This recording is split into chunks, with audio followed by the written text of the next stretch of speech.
Good evening class ninth solids कर रहे हैं हम लोग। और सॉलिड्स में 21A ये एक्सरसाइज ऑलमोस्ट कंप्लीट हो गई है हमारी, ठीक है।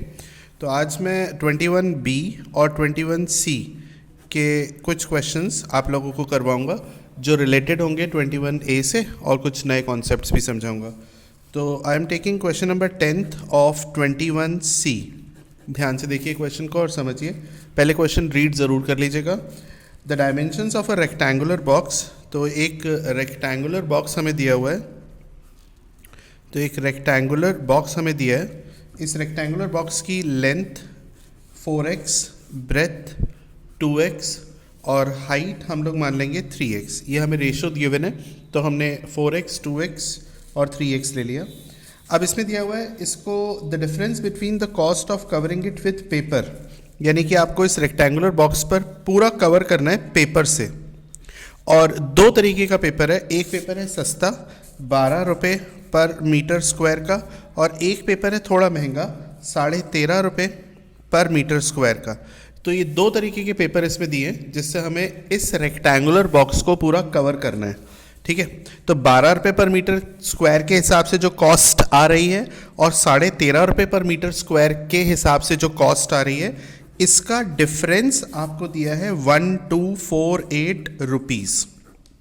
आपको डायमेंशंस निकालनी है, यानी लेंथ, ब्रेथ और हाइट निकालनी है, ठीक है। तो चलिए देखते हैं कैसे करेंगे। सबसे पहले हम टोटल सरफेस एरिया निकालेंगे, 2 ब्रैकेट LB प्लस BH और प्लस HL। तो ये टोटल सरफेस एरिया निकाल लिया हमने। 2 ब्रैकेट LB यानी कि 4 2 ज़ा 8x स्क्वायर, 2 3 ज़ा 6x स्क्वायर and 4 3 ज़ा 12x square. So 12 plus 6 18, 18 plus 8 26 into 2 52x square. So this is the total surface area. Okay. Now total cost हम लोग फाइंड आउट करेंगे दो बार। एक बार 12 रुपये पर स्क्वायर मीटर के रेट से, यानी कि 52x square into 12, this is the total cost. और एक बार फिर से टोटल कॉस्ट फाइंड आउट करेंगे 13.5 रुपये के हिसाब से, तो 52x square into 13.5। I hope clear होगा। अब इन दोनों का जो डिफरेंस है ये आपको दिया हुआ है 1248, यानी कि 52x square common 13.5 minus 12 is equals to 1248। अब इसको सॉल्व करेंगे तो 52x square into 1.5 is equals to 1248। तो यहाँ से x की वैल्यू कैलकुलेट करके आएगी x स्क्वायर, इसे डेसिमल रिमूव करके 10 आ जाएगा, और 13 4 ज़ा 52, 13 4 ज़ा 52 और 13 से ये कैंसिल कर लीजिए, 13 से इसको कैंसिल कर दीजिए। 13 इंटू 8, 8 3 ज़ा 24, 8 1 ज़ा 8, 104, 13 9 ज़ा 117। तो 13 9 ज़ा 117, 124 में से 117 गया, सो 178, ठीक है ना। तो 13 से जिससे भी कैंसिल कर लीजिए आप इसको, तो x स्क्वायर की वैल्यू 16 आ रही है कैलकुलेट करने के बाद, और x की वैल्यू 4 आ रही है, ठीक है ना। आप इसे कैलकुलेट करके देख लीजिएगा, ऑलरेडी मैंने कैलकुलेट किया हुआ है। So length comes out to be 4 4 ज़ा 16, breadth comes out to be 4 2 ज़ा 8, मीटर या सेंटीमीटर ये देख लीजिए, मीटर है, और height comes out to be 3 4 ज़ा 12 मीटर, ठीक है। इस तरीके से कैलकुलेट कर लीजिए। अगर ये 13 से नहीं भी कट रहा या कट रहा है जो भी है, तो आप किसी छोटे नंबर से भी इसे काट सकते हो, जैसे 5 3 ज़ा 15, 5 2 ज़ा 10। अब इसे देखते हैं 3 से कट रहा है कि नहीं कट रहा। 2 + 1 3, 3 + 4 7, 7 + 8 15, 3 से कैंसिल हो जाएगा इजीली। सो 3 4 ज़ा 12, 3 1 ज़ा 3, 3 6 ज़ा 18। अब इसे देख लेते हैं किससे कट रहा है ये। 4 से इसे कैंसिल कर रहा हूँ, 4 1 ज़ा 4, 4 3 ज़ा 12, 4 1 ज़ा 4 0 4, हाँ ये देखिए 13 8 ज़ा। सो देखिए यहाँ पर x square is equals to 2 × 8 16। So x comes out to be 4। Okay, so this is how you can solve easily this question. अब नेक्स्ट क्वेश्चन पर आता हूँ। क्वेश्चन नंबर 9 ले रहा हूँ। क्वेश्चन नंबर 9 इसी एक्सरसाइज का 21C का ही, ठीक है। मुझे बताना समझ में आ रहा है कि नहीं, और इन क्वेश्चंस को रीडू ज़रूर करना, अदरवाइज बहुत दिक्कत होगी, आपको समझ में नहीं आएगा, ठीक है। रीडू ज़रूर करना। तो the dimensions of car petrol tank are, ये कार का पेट्रोल टैंक दिया हुआ है, कार का पेट्रोल टैंक आपको गिवन है। इसकी लेंथ, ब्रेथ और हाइट 50 सेंटीमीटर, ब्रेथ आपको दी है 32 सेंटीमीटर और हाइट आपको दी है 24 सेंटीमीटर। Got it? ये आपको एक कार का पेट्रोल टैंक दिया है। इस कार का जो एवरेज कंजम्पशन है, एवरेज कंजम्पशन कार का क्या है भाई? कार का एवरेज कंजम्पशन लिखा हुआ है 15 किलोमीटर पर लीटर। अब गौर करिएगा, लीटर किसकी यूनिट होती है बेटा? लीटर वॉल्यूम की यूनिट होती है, यानी आपको क्या निकालना पड़ेगा? वॉल्यूम निकालना पड़ेगा। और आपको एक चीज़ और बताना चाहता हूँ कि 1 लीटर में 1000 सेंटीमीटर क्यूब होते हैं। इसे रिवर्स भी समझ लीजिए कि 1000 सेंटीमीटर क्यूब में 1 लीटर होते हैं। तो 1 सेंटीमीटर क्यूब को लीटर में कन्वर्ट करने के लिए 1000 से डिवाइड देंगे। ठीक है, तो चलिए वॉल्यूम निकाल लीजिए इसका बिना टाइम वेस्ट करें। Length into breadth into height. ये जो कार का पेट्रोल टैंक है ये क्यूबॉइड की तरह काम करेगा, है ना? क्यूबॉइड की तरह काम करेगा। तो इसका वॉल्यूम आ जाएगा 50 इंटू 32 इंटू 24 सेंटीमीटर क्यूब। इस सेंटीमीटर क्यूब को लीटर में कन्वर्ट करने के लिए 1000 से डिवाइड दे दो। ये देखो 1000 से डिवाइड दे दिया तो ये लीटर में आ गया। ठीक है, तो अब इसे ज़रा कैंसिल कर लेते हैं। 0 5 से कैंसिल 20 टाइम्स और 4 5 ज़ा 4 6 ज़ा। ठीक है बेटा, तो कितना आ गया? 32 इंटू 6 डिवाइडेड बाय 5 लीटर। अब यहाँ पर यूनिटरी मेथड लगाएंगे। यूनिटरी मेथड हमसे पूछा है कितना डिस्टेंस ये कार कवर कर लेगी, कितना मैक्सिमम डिस्टेंस ये कार कवर कर लेगी। तो यूनिटरी मेथड लगाएंगे। यूनिटरी मेथड कैसे? कि 1 लीटर में ये कार कितना डिस्टेंस चल रही है? ये देखो साफ साफ लिखा हुआ है 15 किलोमीटर पर लीटर। तो 1 लीटर में चल रही है 15 किलोमीटर। तो 32 इंटू 6 अपॉन 5 लीटर्स में कितना डिस्टेंस कवर करेगी? 15 इंटू 32 इंटू 6 अपॉन 5। ठीक है, तो 5 3 ज़ा, तो डिस्टेंस आ गया 3 2 ज़ा 6, 3 3 ज़ा 9 इंटू 6, 6 6 ज़ा 36, 6 9 ज़ा 54, 576 kilometre. So this is your final answer. तो इसमें हमने यूनिटरी मेथड अप्लाई किया है। आई होप ये क्लियर होगा आप लोगों को। 10th हो गया इसका, 9th भी हो गया। अब इसका 8th क्वेश्चन देखिए। ये सारे क्वेश्चन नए नहीं है, ये सारे क्वेश्चन 21A के कॉन्सेप्ट के ही हैं।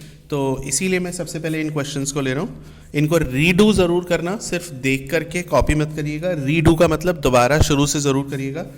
अब क्वेश्चन नंबर 7 देखिए। एक क्यूबॉइड दिया है जिसकी length 72 centimetre, breadth 30 centimetre. Question देखने से पहले प्लीज़ रीड द क्वेश्चन, तभी समझ में आएगा। और हाइट दी हुई है 75 सेंटीमीटर। इट इज़ मेल्टेड, इस क्यूबॉइड को मेल्ट कर दिया है और बहुत सारे छोटे छोटे मेटल के क्यूब्स बना दिए हैं। बहुत सारे छोटे छोटे मेटल के क्यूब्स बना दिए हैं।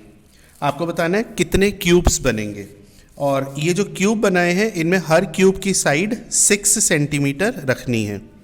तो कितने क्यूब्स बनेंगे मैंने आपको बताया था। जब भी कोई एक चीज़ मेल्ट करके दूसरी चीज़ बनाते हैं तो हमारे वॉल्यूम इक्वल होते हैं। तो इस बड़े क्यूबॉइड का वॉल्यूम इक्वल होगा इन सारे छोटे क्यूब्स के वॉल्यूम का सम। और हमें नंबर ऑफ क्यूब्स निकालने हैं। तो नंबर ऑफ क्यूब्स का क्या फॉर्मूला हो जाएगा? Volume of the big cuboid, volume of the big cuboid upon volume of one small cube. तो नंबर ऑफ क्यूब्स का formula, volume of cuboid is length into breadth into height. और volume of cube क्या होता है? Side cube, यानी 6 का cube. तो 6 into 6 into 6, 6 से कैंसिल 5 टाइम्स, 6 से कैंसिल 12 टाइम्स, 2 3 ज़ा 6, 2 6 ज़ा 12, 3 से कैंसिल हो जाएगा 25। सो 6 5 ज़ा 30 और 30 इंटू 25 750। तो 750 क्यूब्स बनेंगे। कितने? 750 क्यूब्स बनेंगे अगर हम इस क्यूबॉइड को मेल्ट करते हैं तो। अब इसका सेकंड पार्ट भी है इसी क्वेश्चन का। सेकंड पार्ट में लिखा हुआ है students, also find the cost of polishing, also find the cost of polishing. आपको पॉलिश करना है इन छोटे छोटे क्यूब्स को, यानी कि इन 750 क्यूब्स को पॉलिश करना है। इन 750 क्यूब्स को आपको पॉलिश करना है, याद रखना 750 क्यूब्स को पॉलिश करना है एट द रेट ऑफ, किस रेट से, 150 रुपीज़ पर मीटर स्क्वायर के रेट से। तो क्यूब्स को आपको पॉलिश करना है, किस तरीके से करेंगे भाई पॉलिश? तो सबसे पहले टोटल सरफेस एरिया निकाल लो। टोटल सरफेस एरिया होता है 6x स्क्वायर, एक क्यूब का 6x स्क्वायर, 750 क्यूब्स का इंटू 750 कर दिया, ये आ गया आपका मीटर स्क्वायर। अब टोटल कॉस्ट क्या आ जाएगी बेटा, 6x स्क्वायर इंटू 750, और एक क्यूब को पॉलिश करने की कॉस्ट है 150, तो टोटल कॉस्ट हो जाएगी total surface area into 150 rupees.